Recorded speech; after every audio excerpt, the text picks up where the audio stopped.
50 plus countries in Africa, and is the only country that is that has a name that goes with its geographic location. So we're right on the southern side of Africa, and the most popular cities in South Africa will be Johannesburg and Cape Town.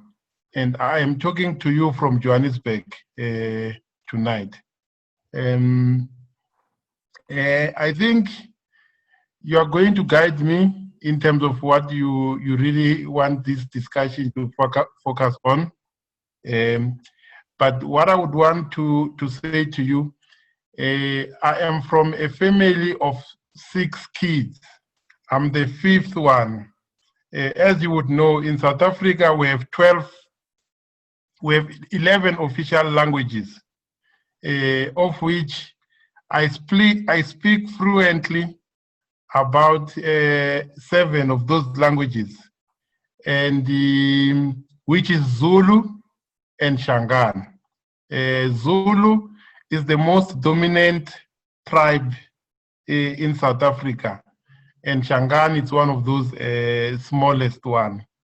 I think being Africa and South Africa in particular, we are a developing country, which means that in terms of modernization, there's a lot of things that needs to be done. And where I'm talking to you from now, as a country, we find ourselves where we're dealing with 3 main issues. The first one being poverty, unemployment, and inequality. And also in terms of our dynamics, the situation that we find ourselves in is that our population is about 70% blacks. When we talk about blacks in South Africa, we're talking about coloreds, which you call people of color in the US. You call coloreds people of color. In South Africa, we call them coloreds. And then we have Indians. So Indians, coloreds, and black like me were all classified as black. So that constitutes about 70% of the population. And then the remaining 30%, it's white population. But when you talk about poverty, unemployment, it's mainly black people in the majority who are poor. I think myself, the decision to go into the field of environment, it's mainly because I grew up in what we call the township. In the US, you call the township is what you call the projects, like what you have in Harlem. Here in South Africa, we call those townships. That's where I grew up. And my township is called Davidton. If you Google Davidton, you'll find it. It's in Benoni. My little town is called Benoni. And growing up in Davidton, in Benoni, we got exposed to a number of challenges in our community. And that's what dictated my career today. Because when it came to me choosing what I'm gonna do with my life, I had to choose a career that would make a difference in my community.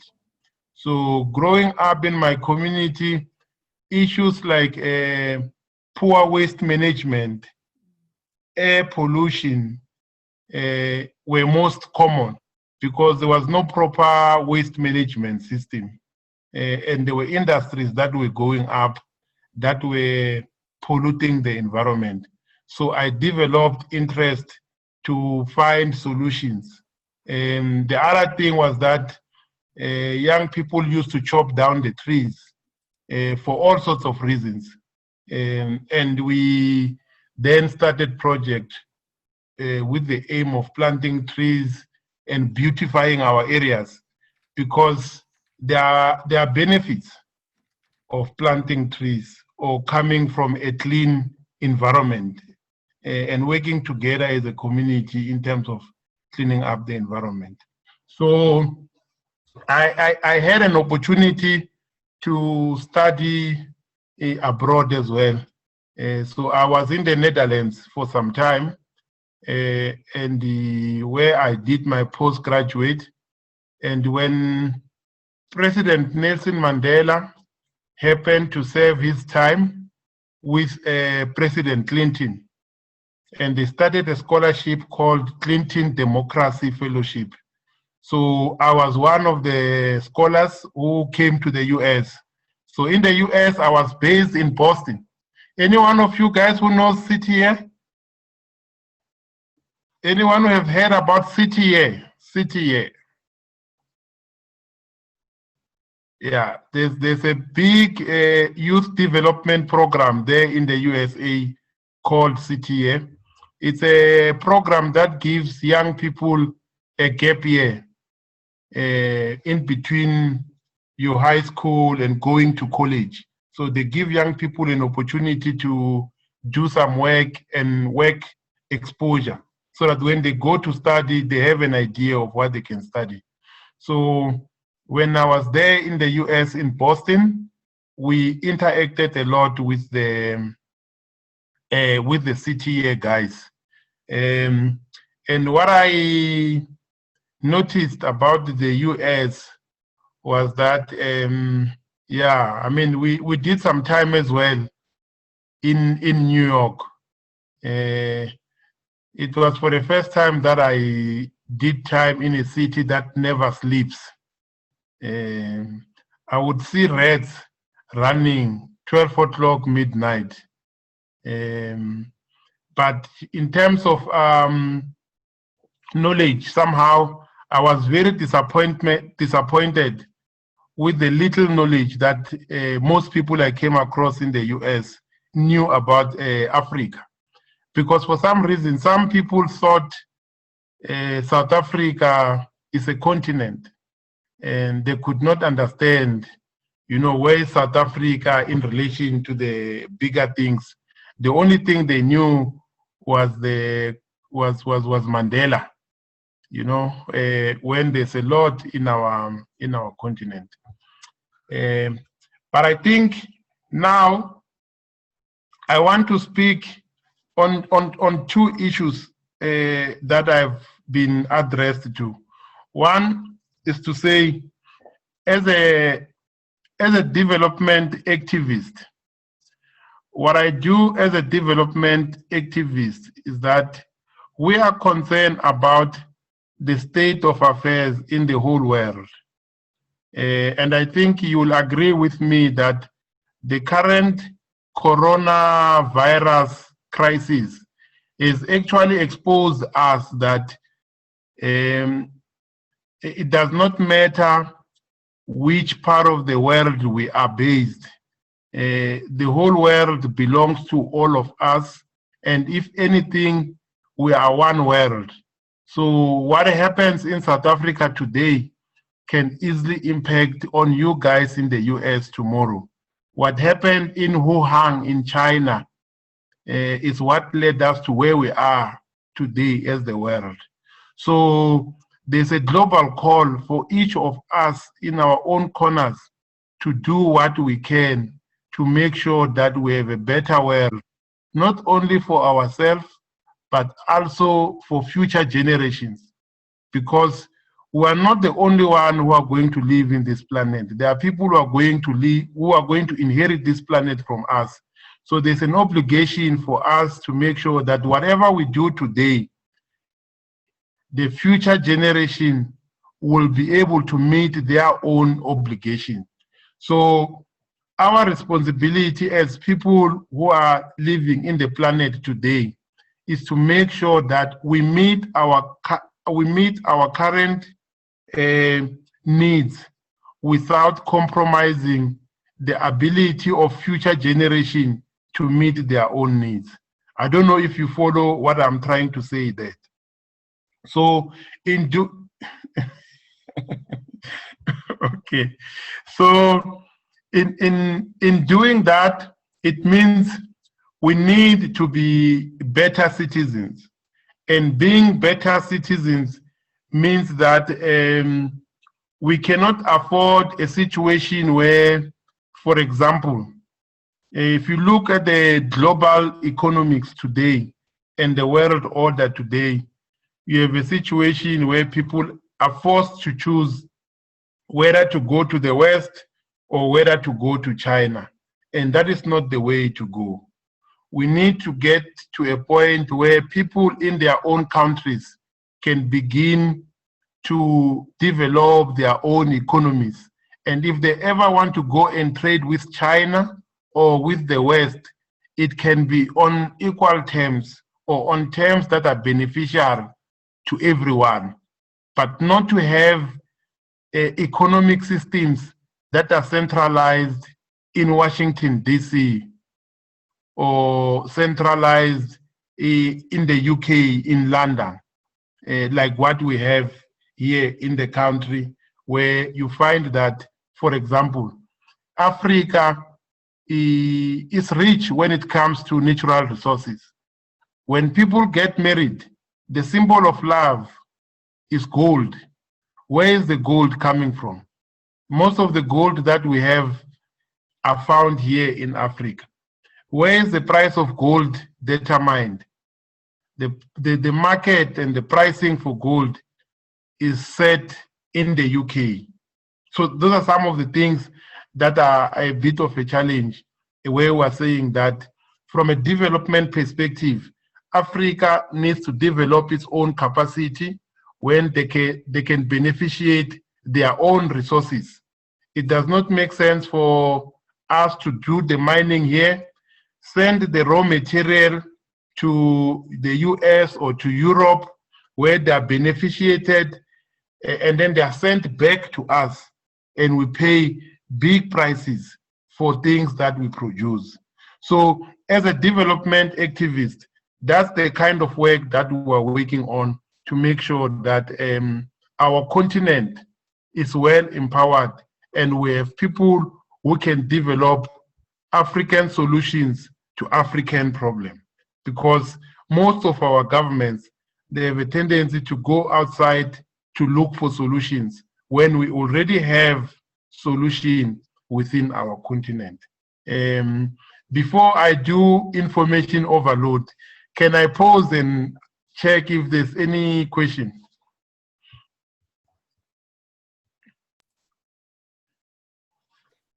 Yes, if anyone has a question, please unmute yourself and then speak and then remute. So can I just raise my hand? And introduce yourself too, please. Oh, I just gonna raise my hand. Okay, my name is Nan, and as you said before, you said that every country should kind of like have, or like as many countries as possible should have their own market center. Is that what you're saying, right? But how to be? I do know I come from a country where the government is really corrupt and we are hardly able to get that. So as a development activist, I just want to know, is there a way as like a citizens like me can do, at least to lead to that point where, okay, it's like people turn to vote, people turn to say that we should have what you're saying?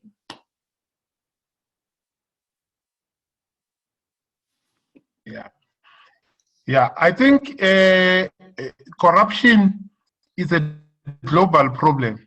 And what corruption does, it robs poor people of better life and quality life. And unfortunately, what needs to happen is that people need to vote correctly, because those people who are corrupt are people that who are voting every day into power. So I think what needs to happen is that there is no other way. As an individual, there's very little that you can do, but what you need to do, you need to group up with like-minded people. Be active at your community so that your concerns are recorded somewhere and taken forward to your leaders. And if the leaders that you have chosen now, they fail to deliver on your needs, come the next term, you just do not vote them into power again. What you then need to do is that you don't have to vote people into power and wait for 4 years or 5 years for the next election. You need to make sure that 6 months after the voting, you become active in the accountability structures so that they come back to account. You don't give them a clean slate to do as they wish. There must be clear targets set, and you must get them to come back to account to you. And if there are opportunities, you must call for fairness so that everybody can have equal access to those opportunities. Because some leaders, they have a tendency of having their selected few that they will give the opportunities to. But if you organize yourself in such a way that your leaders can come back and account on their manifesto, because when you vote them, there are certain things that they promise you to say, vote me into power, I'm going to do this.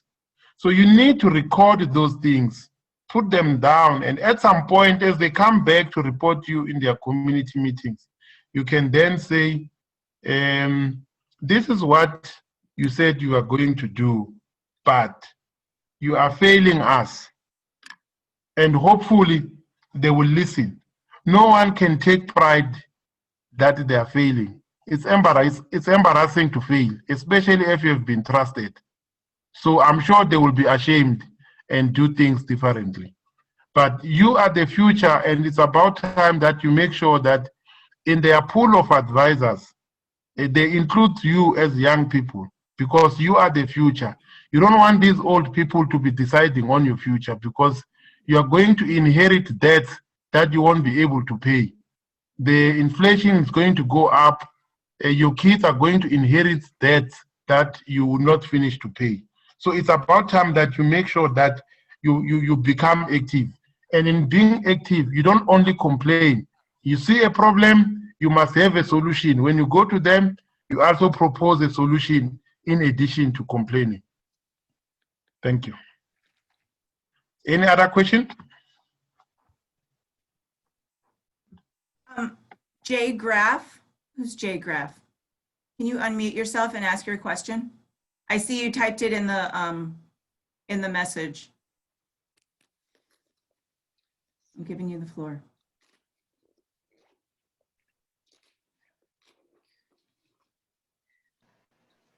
He doesn't have a mic.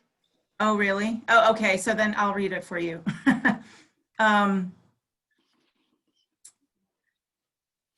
Okay, hold on. Let me find it again. So who is Jay Graff?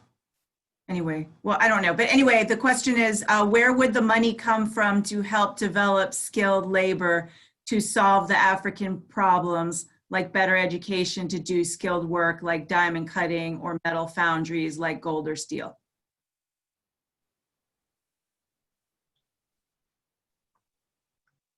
Okay. Thanks, Russell. Oh, you can see it too. Right. Well, good question. Where will the money come from? Where is the gold going to? There's the market. That's exactly where the money must come from. Because the market for gold and all these African resources, the market is clear. There's already people who are willing to buy these resources. The challenge that we have now is that I think the big challenge that we have really is not that there's no money. There's too much money in African governments, hands. In fact, most of the Western countries that come to Africa, they take money from Africa, outside Africa. That is the challenge that we have. So the money is there. What we don't have is capacity and the commitment from our leaders to do what is right, mainly because of the corruption that is taking place. Because you see, our leaders, most African leaders, you can say Mugabe or whoever else, we can say they are corrupt, which is true. But who is corrupting them? It's mainly people from the West who come here, who give one chief to say, hey, we want access to your land. They give the chief the money without giving them the proper value for their resources. That is the challenge that we have. So if people like you, because you are young people, and you still have an opportunity to do the right things, if you are a conscious capitalist, you come to Africa, you see their resources, your conscience must speak to you to say, you can't give them $1 for something that is worth $1,000. It's wrong, which is the challenge now. You have a problem now where our African resources are taken as raw material very cheaply, next to nothing, taken outside the continent, processed, brought back at a huge price. So that is the problem that we have. So the problem that we have now is what we call the monopoly capitalists, who are just interested in monopolizing everything. So if we have development activists and conscious capitalists who are working in these corporates, they can be able to bring in a different kind of thinking to say, hey, yes, these are developing countries. They don't know the true value of these resources. Can we at least pay them a decent amount or the true value or the market price for their resources? That is the only solution. But the problem now is that when people from Europe and the US come to Africa to buy these resources, they are meeting with people who don't know the market prices, and they're not able to engage at equal terms. But I think right now there's progress that has been made because some countries have succeeded in terms of what do you call it, technology transfer. So some technology has been imported into Africa, and there's some beneficiation that is beginning to take place. So there's hope at the end of the tunnel. Okay. Any other questions? Andrew? Hi, I'm Andrew. What power does the South African government have over the companies that are selling the raw materials for so cheap and selling it at a disadvantage?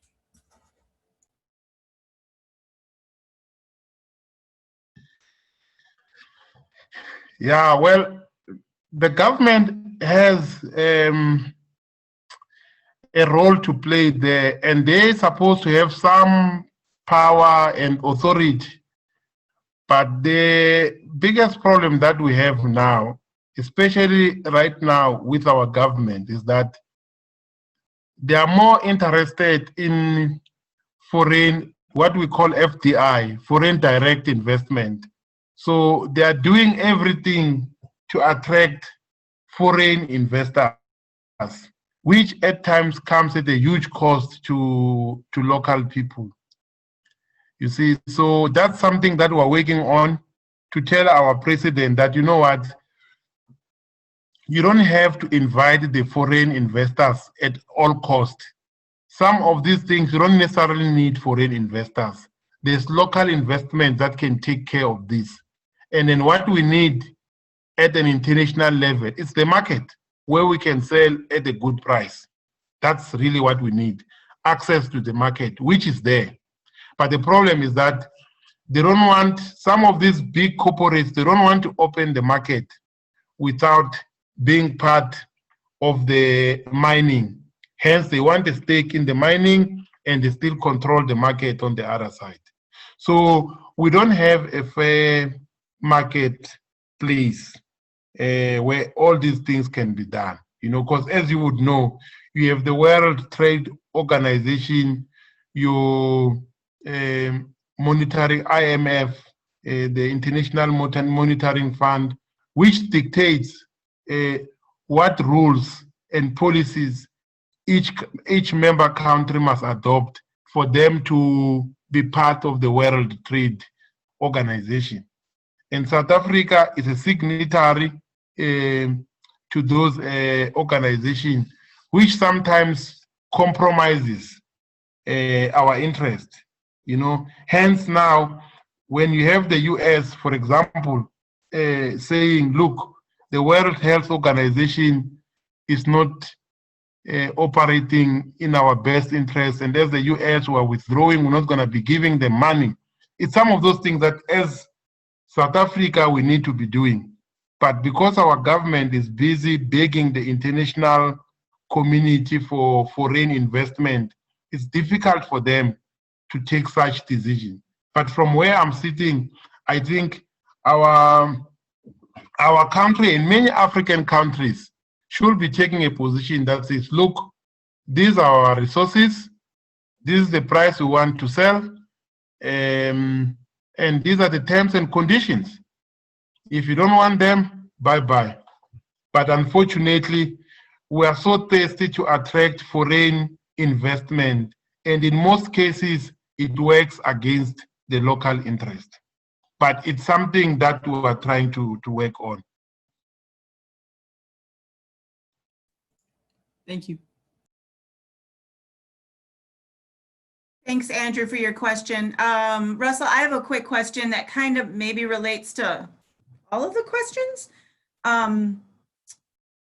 So Nan asked a question about how to get your government, if you live in a government that is corrupt, how do you get your government to actually do the things that are better for the people?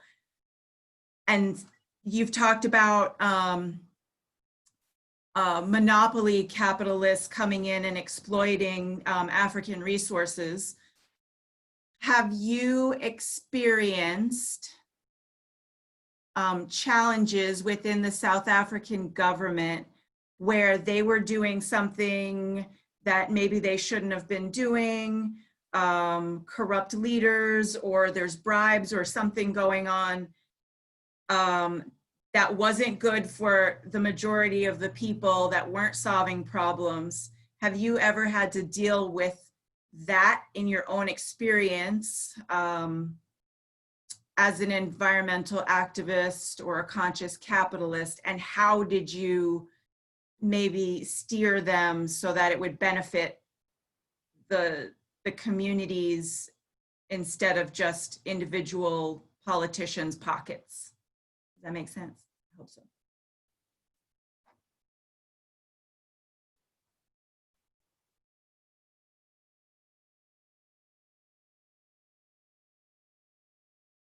Oh, sorry about that.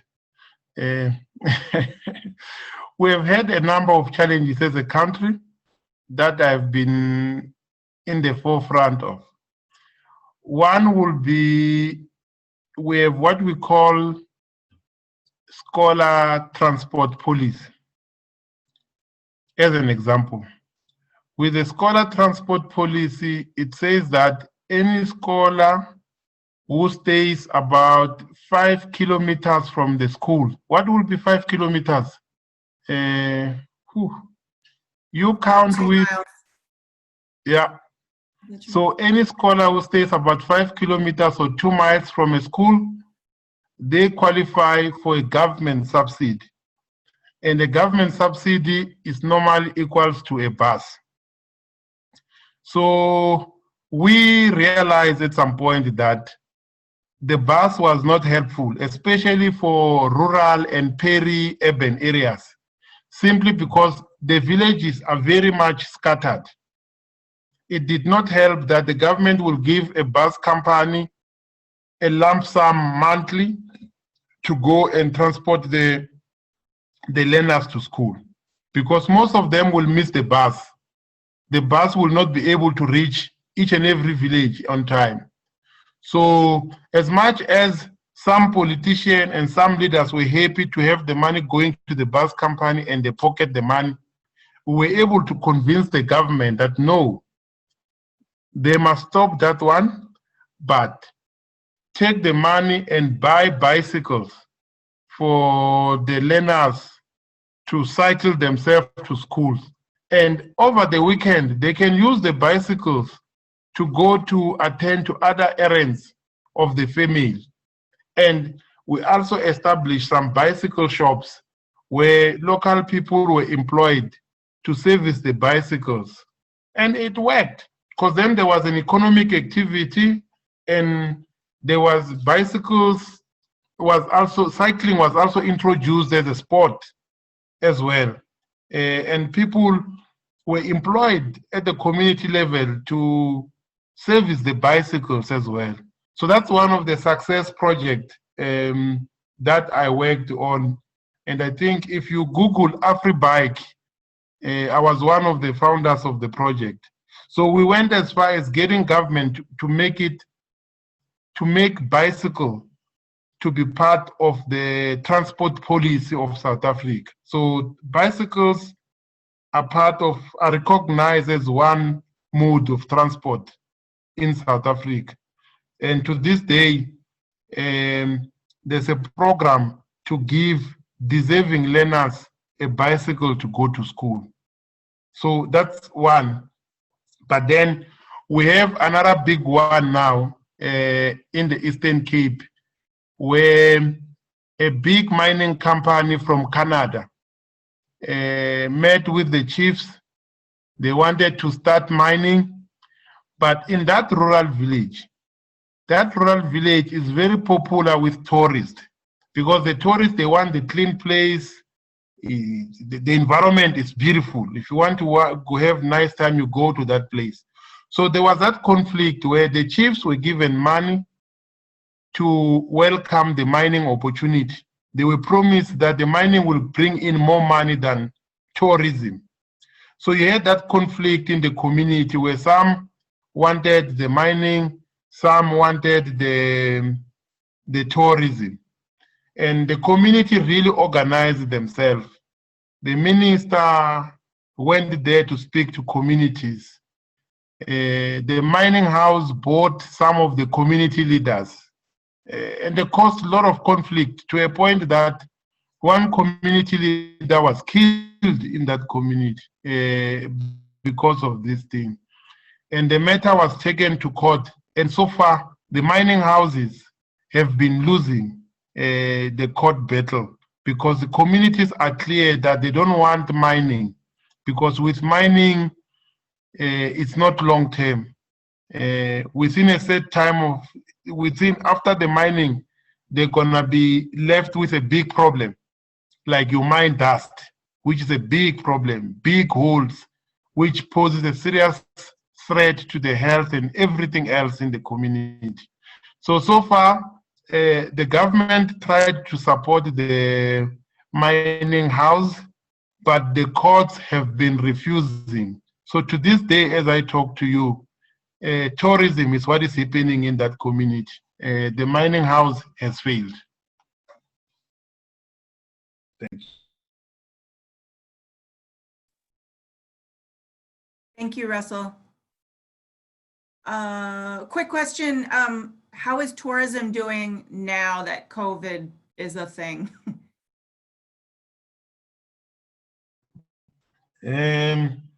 I think domestic travel, it's happening.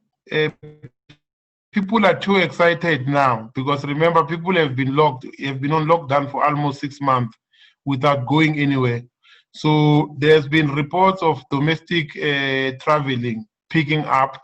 International travel only started now on the 1st of October, but there's too much limitations, because the US and the UK are amongst the countries that have been blacklisted for this period, mainly because of your high level as far as the COVID stats are concerned, because we told that your stats that side are very high.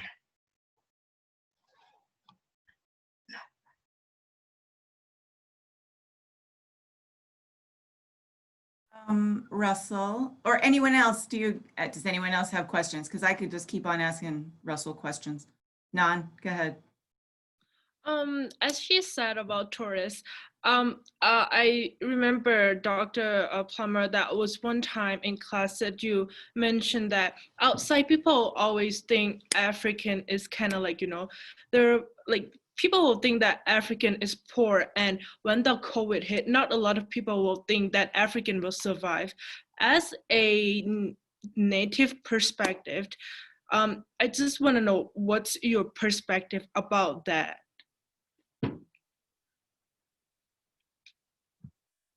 Yeah. Whew. Actually, you'll be surprised. Africa is not poor. Africa is very rich. Mm-hmm. Actually, Africa, I can say, is the richest continent. Mm-hmm. The cell phones, the computer that we are all talking to, some of the components that are being used are mined from the DRC.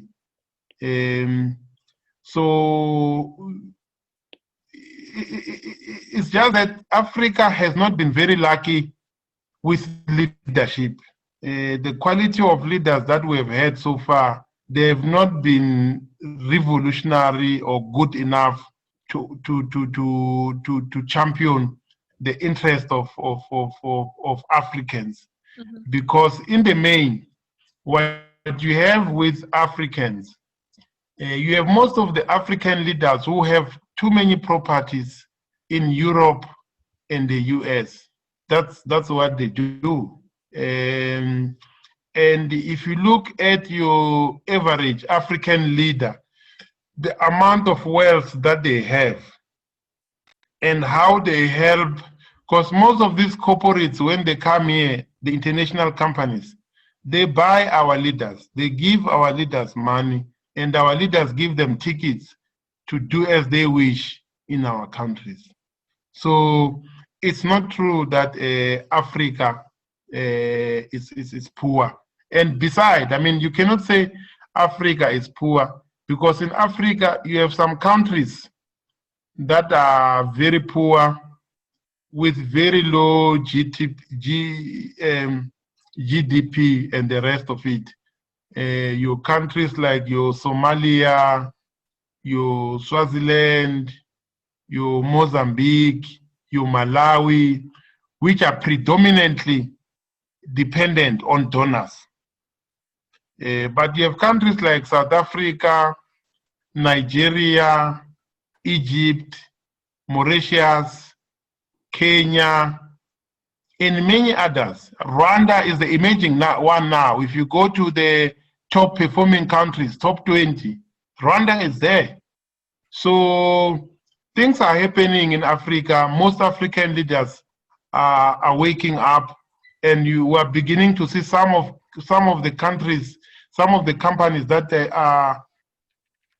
started here in Africa, growing their level of influence and market to have branches in the US, Europe, and other continents. So, and most Africans now, it's not like before, where we did not have capacity to negotiate.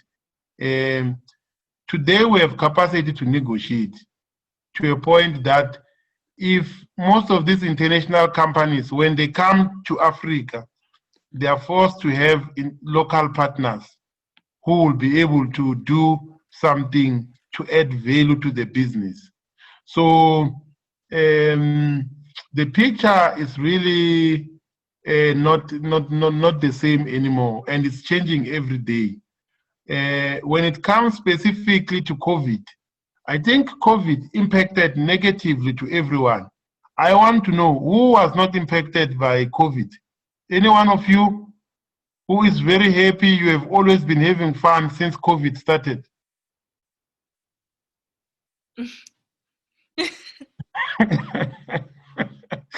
So COVID has been a problem to all of us in this whole world. But if you look at who died of COVID, the number of deaths and infection rates in Africa, they are way less.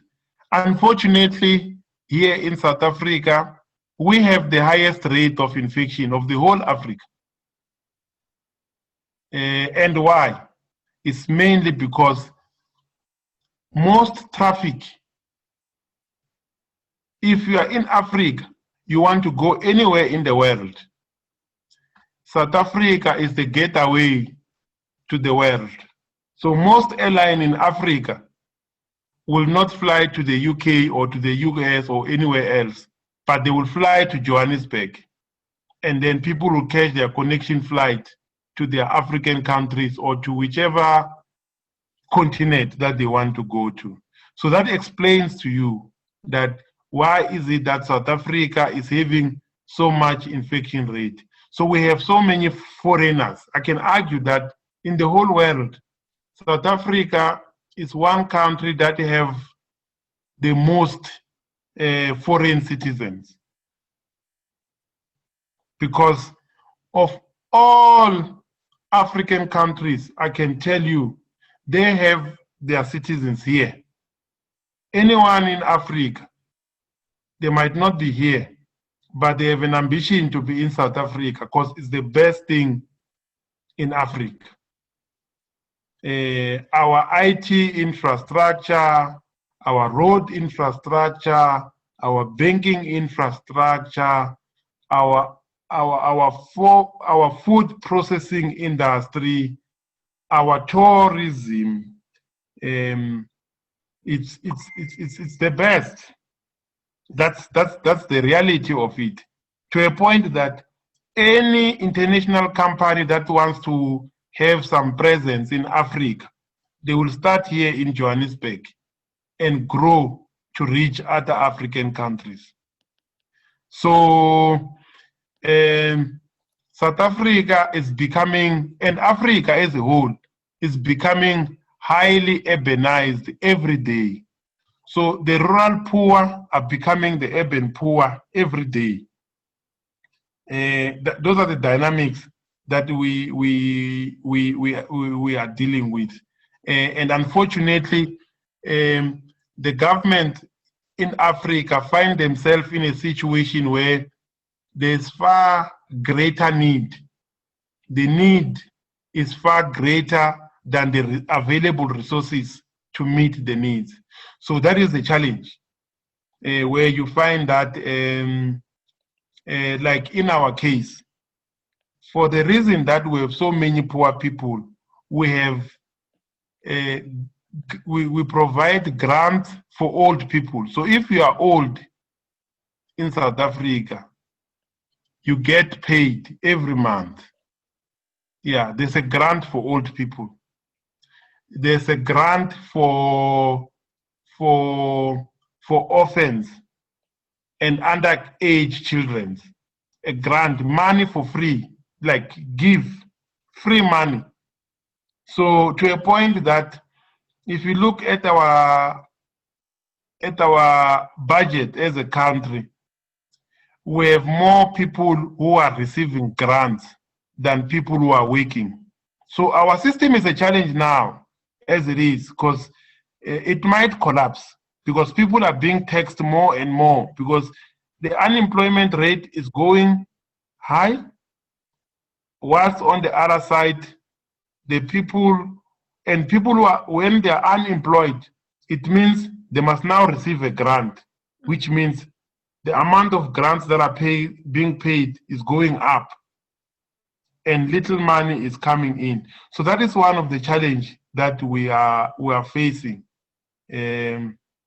But there are projects that are happening, and young people here in South Africa, some have been sent to Germany, some have been sent to China, some have been sent to the US, and the idea is that they will come back with better ideas.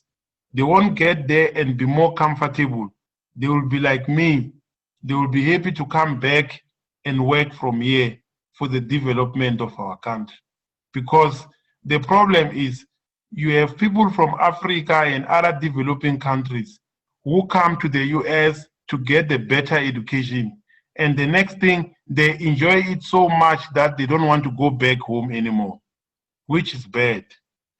So people must come to the US, learn the system, because the system in the US is the best.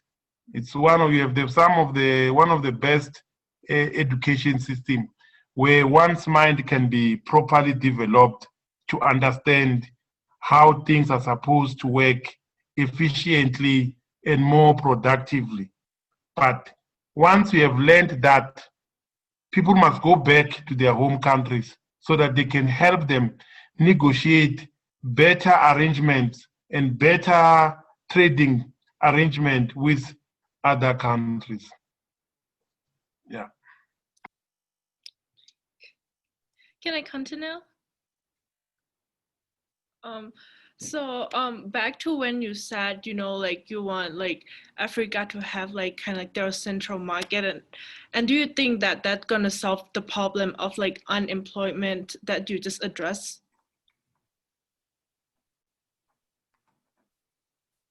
Okay. What was the question? I missed the question. Oh yeah. Go back to when you say like you want Africa to have like their kind of like center market so they don't get exploited. Do you think that's also gonna help with the unemployment that you addressed before? Like, the old people who have got like, you said that the resort, it's not meet with the need. And do you think that create that market center will able to kind of like lead to a solution for the unemployment? Definitely, 100%. You see, the problem that we have now is that if you have an investor coming from these foreign countries, the reality of it is that they normally come with their own labor force, which has to change. So what now government is doing is to say, if you are an investor, we have skilled people here.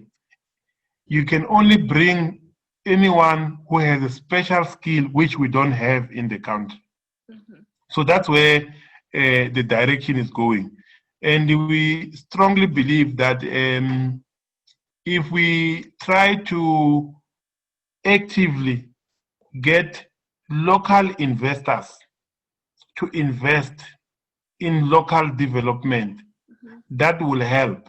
Because when you bring in foreign direct investment, what they do, they invest, but they also take more out of the country.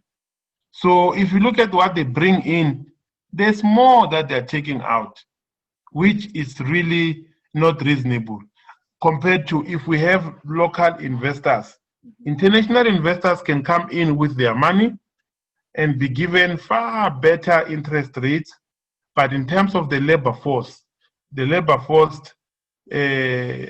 must be local. If it's international or they're bringing it with, it must be with a special skill that cannot be found local. But the beauty of it is that, like I explained, we have South Africans right now who are studying right across the world. It's not like during the apartheid years or 26 years ago when this new government came in. Back then, we did not have enough people qualified who could assist. But in the 26 years that we have had this democracy, we have developed sufficient capacity across all sectors. And I believe there's nothing that we cannot do. We have the capacity, the talent, and the willingness to do what needs to be done. Okay, come in, Doc. Oh, thank you, Russell. I would like to read because we only have like 4 minutes. Well, technically we have 4 minutes, but this class is supposed to go till 6:20. But I wanted to ask another student's question. Abby asked, how much have small businesses in South Africa suffered because of COVID-19? Do most of the businesses revolve around local activities, or is it mostly tourist/foreign? That's the question. Yeah, no, I think we agreed earlier on that COVID-19 was not nice to everyone. So basically, most small business suffered, especially in the first and the second month when it was complete shutdown. There was no trade, especially those that were not into what they call essential services. Some of them, they've suffered to a point that they won't survive. They did not survive, and they won't be coming back anymore. But there's government support for small business, though it's coming in very slow. But it's there. COVID-19, I can tell you now, it's been very bad for small business. Most business that survived are the bigger ones with branches which were able to, to share their costs with the other branches. But your one-man, family-owned businesses, most of them in the main, they suffered.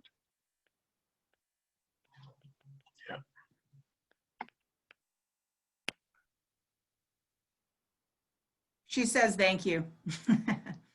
And I thank you too for your answer. Does anyone else have any other questions? Russell, real quick, what ethnicity are you? Like I said, I'm a mixture of a Zulu and a Tsonga. And can you? So my mother is the most dominant tribe is Zulu. That's where my mother is from. And my father is from one of the smallest tribes, Tsonga. So I'm a mixture of the two. How do they differ? You see, how they differ, it goes back to the days of Shaka Zulu. I don't know if you know Shaka Zulu. Shaka Zulu had a vision of colonizing, of uniting the whole of Africa. So he wanted everyone in Africa to be Zulu. So when he moved to a village or to an area, he will force the people to make sure that they speak Zulu, they must adopt the Zulu culture and everything else. But unfortunately, the Tsongas are some of the tribes that were running away from Shaka Zulu. So as they were running away, they left their kids and everything else. So that's how they differ. The Zulu ones are the most dominant one in the sense that they wanted to build the Zulu nation across the whole of Africa. But Shaka Zulu was killed before he achieved his mission. But if he had his day, everyone in Africa was going to be Zulu. So, so that never happened. Hence, you still had these little tribes. Yeah. Anything else? Or we must wrap up now. Oh, okay. Okay, come in. What's your perspective about that? You know, the story that you, I mean, like the fact that you had just addressed. What your perspective about it? If you were like living back then, do you think you agree to like, oh, make everything become Zulu and stuff, or you just like everyone should have their own kind of like freedom and things like that? Yeah, it's still a source of problem. What Shaka Zulu left us is a bit of a problem because he did win some battles. Mm-hmm. So as a result, the Zulus somehow believe they are way better than everyone else. Hence, especially in the taxi industry, they own the taxi industry. So if you hear of the taxi violence in South Africa, you must know there's a Zulu involved there. So personally, I don't think it was right for Shaka to start such things because people must be left to be who they are. Mm-hmm. You know, you cannot be forced to be something that you are not. It's difficult to be something else that you are not. You know, it's easy to be yourself. I don't know what's your experience.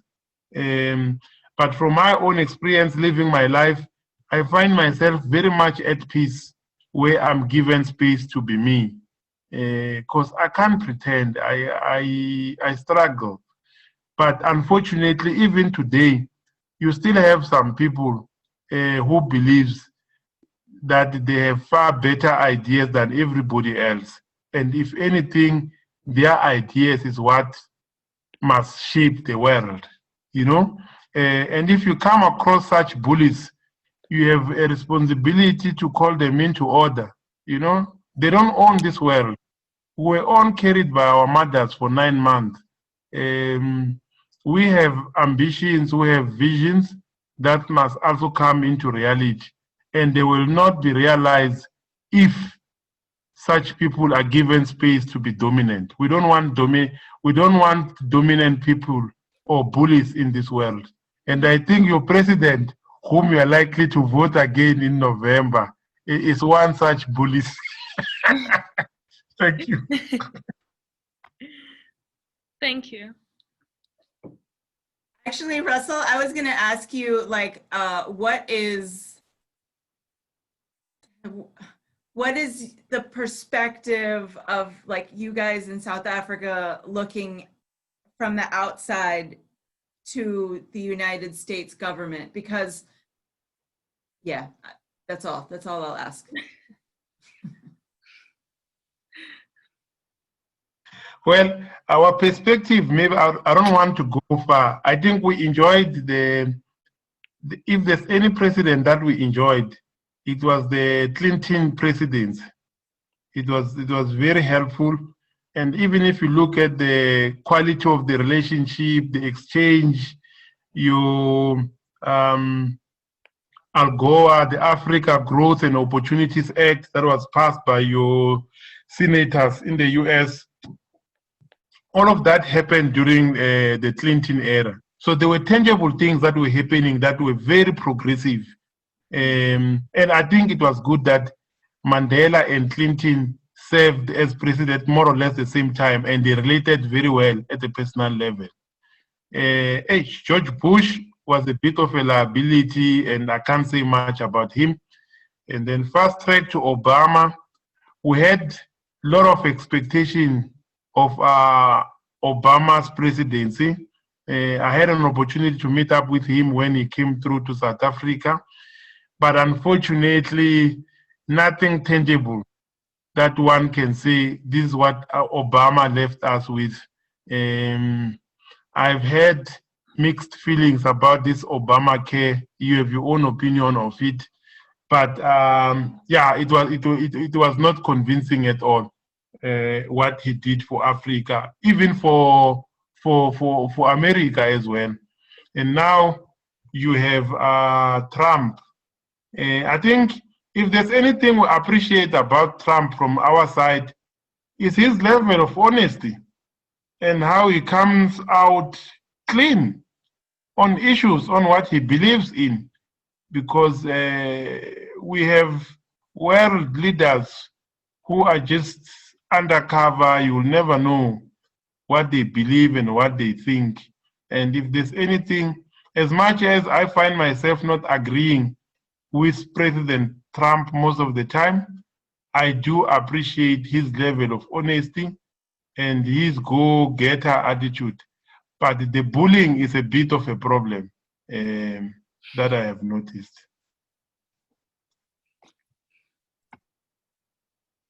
One of the students said he's just a bit too honest. I believe. Yes, Can you no, imagine this world if everybody was a bit too honest? We would have a better world because, you know, you would know where you are planning from. So, because most of these world leaders, they meet, they discuss lies, they are not being honest with one another. So they take decisions based on lies. So if you deal with a Donald Trump, you know exactly what you are dealing with.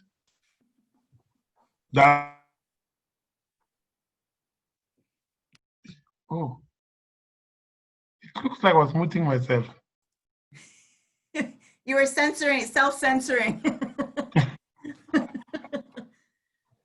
right. Does anyone else have any questions? I don't want to keep Mr. Baloyi up too late. It's like past midnight now. He's like in the future. Yeah. Questions about the future. What- Sorry? No, I'm asking the students if they have questions about the future since you're, is it, you're in Wednesday now, hey? I see a hand there, Andre. Andrew. Yeah, Andrew how's came the in? weather tomorrow? Is it good? Oh, actually, we're in summer now. Eh? We're in summer. It's no more tomorrow, it's today. Yeah, I'm already on a new day. You guys are behind. You are far ahead of you guys. Johannesburg is fairly hot because now we're going into summer. You guys are going into winter. So yeah, we've got very beautiful weather. Since we're wrapping up, I have some closing remarks here, guys. My closing remarks is my upbringing is communism. I was brought up as a communist or a socialist. And as a socialist, South Africa, it's a capitalist country. So if you don't have money, you stay home. You don't go anywhere. If you don't have money, you can't do much. So I find myself now having to work hard and be part of the capitalist system. Not by choice, because it's the most dominant system. But I believe somehow that time has come to begin toying with the idea of socialism, where the whole idea of life is not just about making money and making more money, but about people making new profits, where profit is not only measured by how much money you made, but how many people you made happy, how many people you fed, how much you kept the place clean, how much you helped people, so that when you make your money, the whole drive really is not just about making money. Because I'm struggling to see what I'm seeing now, and the main cause of corruption is the obsession with money, where people just want money at all costs. They don't consider other benefits of their work. The only benefit they want out of working is money. So I don't know if I am making sense to you. If I were to say, in whatever career, whatever work you want to do, is it possible for you to work not only to make money? If you are a doctor, can you at least try to make sure that you heal the person, you ease their pain? You must feel bad if you're trying to heal someone and they die in your hands, and you made $500 out of people who had hopes that this person is going to survive, and you still keep the money when the person died. I think it's immoral.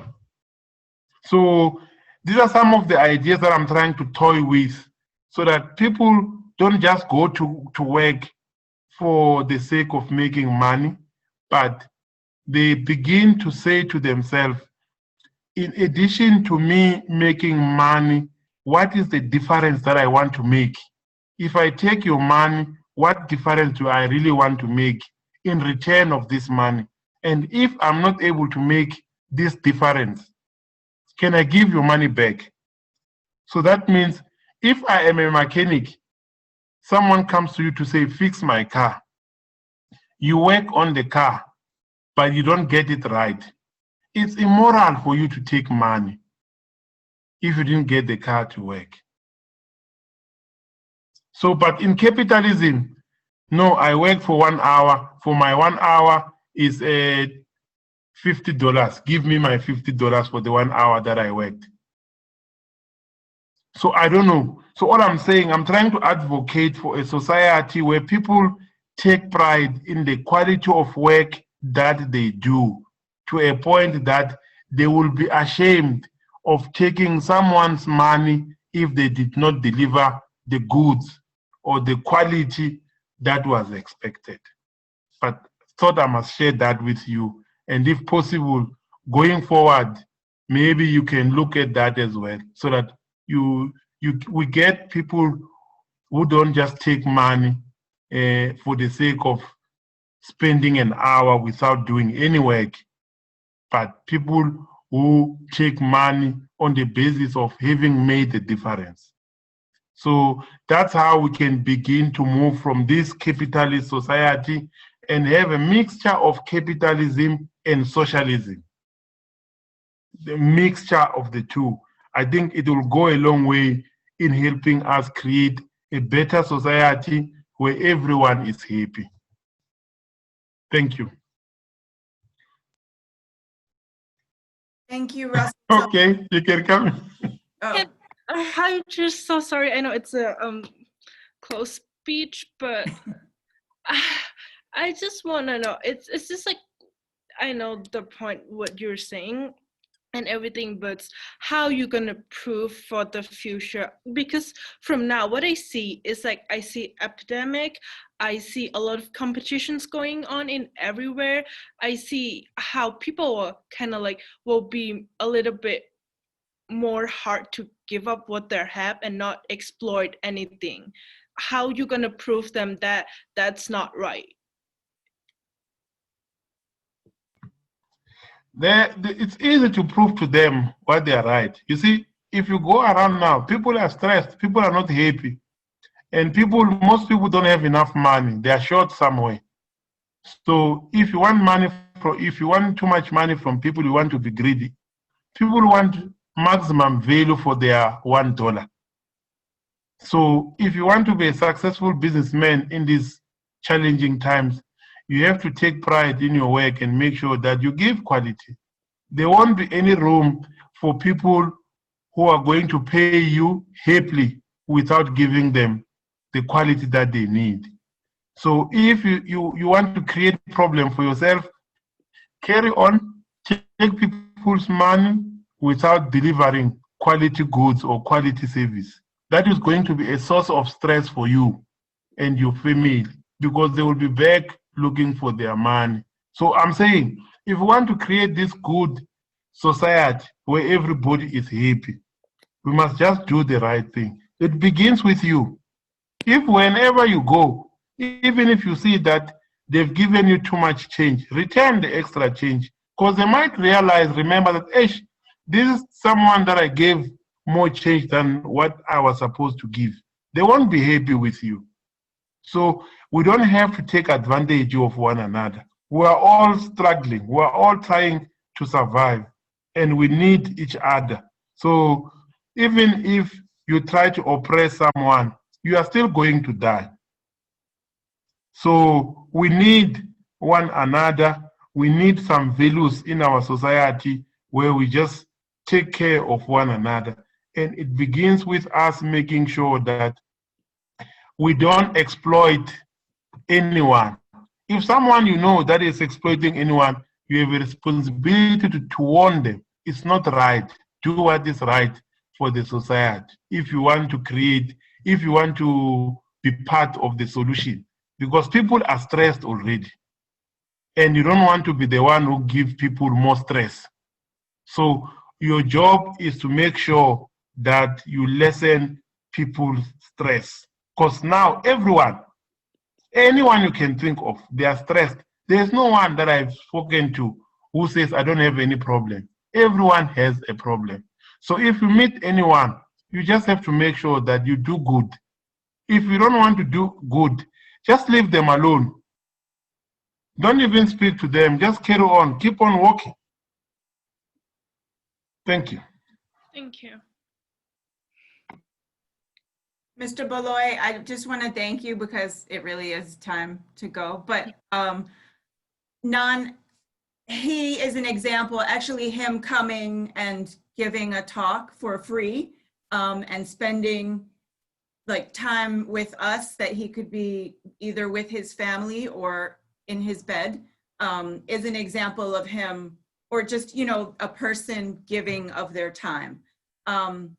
Remember in Flight where you had the character, the main character Zitz, and like there were all these little, Small Saint and all that, doing these little things for like ordinary magic. That's an example that everyone can do, right? You can even just smile at someone or give them a nice compliment. That would be changing maybe the course of their day, and which could have ripples into like the globe, because we're all connected, right? So it's not as dark as you see. I mean, there is a lot of problem. There are a lot of problems. Mhm. Like Abby says in the chat, the butterfly effect. But we all have the power to make a difference, right? And thank you so much, everybody, for coming and meeting. I hope you guys had a great time. And Russell, if they have any questions, would I be able to like give them your email? Give me hands if that's true, jazz hands. You don't have to. Yebo. Okay. Yabonga. Yeah. Yes, and were you recording this session? Yes, You I can was. share, yeah, no, you can share the recording after. Okay, yes, definitely. Okay, Okay, thanks. Good night, everyone. Good morning. good night, sweet dreams. Bye, see you guys Thursday.